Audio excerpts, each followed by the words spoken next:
हुकूमत का बड़ी सनतों पर 10% सुपर टैक्स लगाने का ऐलान। Cement, oil and gas, automobile, cigarette, steel और शुगर मिल्स शामिल। टेक्सटाइल, हवाबाजी और बैंकिंग सेक्टर पर सुपर टैक्स लगेगा। सालाना 15 करोड़ रुपए कमाने वालों पर 1% टैक्स आयद होगा। 20 करोड़ रुपए कमाने वालों पर 2% टैक्स आयद होगा। 25 करोड़ रुपए कमाने वालों पर 3% टैक्स आयद होगा। सेनेट बजट सिफारिशात रिपोर्ट कौमी असम्बली में पेश।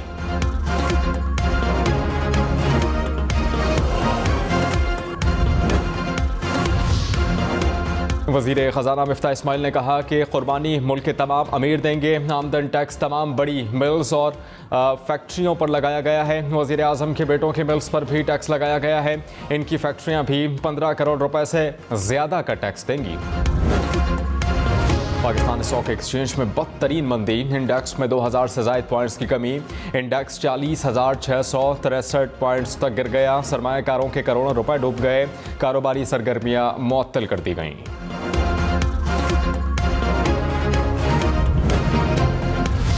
वज़ीर आज़म शहबाज शरीफ ने कहा कि हमारे इक़दामात से पाकिस्तान दिवालियापन से निकल आएगा। पिछली हुकूमत में बदतरीन करप्शन हुई। पिछली हुकूमत की नातजुर्बेकारी और ताख़ीरी हरबों से मईशत दिवालिया होने जा रही थी।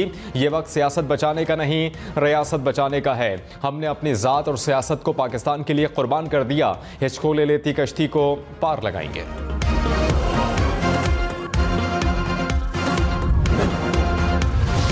वज़ीर आज़म शहबाज शरीफ ने कहा कि हुकूमत संभालने के बाद हमारे पास दो रास्ते थे। एक रास्ता इस्तेहाद के बाद इलेक्शन में जाने का था, जबकि दूसरा रास्ता सख्त फैसले करके मुल्क की डूबती मईशत को संभाला देना था। पहला रास्ता आसान था कि अपनी सियासी साख बचाकर खामोश तमाशाई बन जाते। तमाम इत्तेहादी जमातों ने दूसरा रास्ता इख्तियार करने का फैसला किया।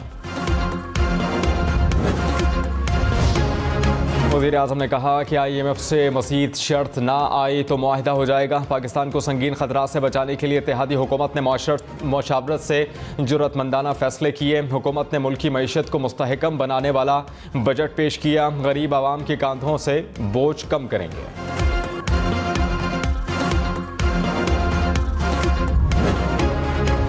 सिंध हाई कोर्ट ने बल्दियाती इंतखाबात रोकने से मुताल्लिक दरखास्तें मुस्तरद कर दी।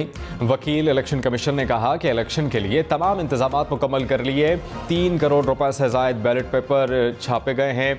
अब तक 50 करोड़ रुपए खर्च हो चुके हैं। किसी वोट की तस्दीक में गलती हुई तो ये बदनीयती नहीं, आसानी गलती है। MQM, PTI और PSP समेत दीगर जमातों ने बल्दियाती इलेक्शन के खिलाफ दरखास्तें दायर की थी। जलाओ घेराव के केस में इमरान खान की जमानत कबलस गिरफ्तारी 6 जुलाई तक मंजूर। इमरान खान जमानत के लिए इस्लामाबाद की मकामी अदालत में पेश हुए। इमरान खान ने 10 मुकदमात में जमानत के लिए अदालत से रुजू किया था।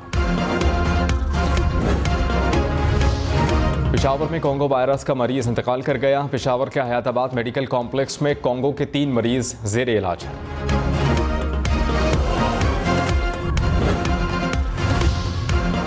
मुल्क में कोरोना ने फिर खतरे की घंटी बजा दी। एक रोज़ में 300 से ज़ायद केसेस रिपोर्ट हुए। मुस्बत कोरोना केसेस की शरह 2% से ज़ायद। वज़ीर आज़म शहबाज शरीफ एक रोज़ा दौरे पर गवादर रवाना। गवादर में आला सतह के इजलास की सदारत करेंगे। वज़ीर आज़म को तरक्याती मंसूबों और अमन व अमान की सूरत हाल पर ब्रीफ किया जाएगा। वज़ीर आज़म से गवादर के माहीगीरों की भी मुलाकात हुई। वज़ीर आज़म ने कहा कि अगर मकामी लोगों की ज़िंदगी में बेहतरी ना ला सके तो तरक्की बेमानी है।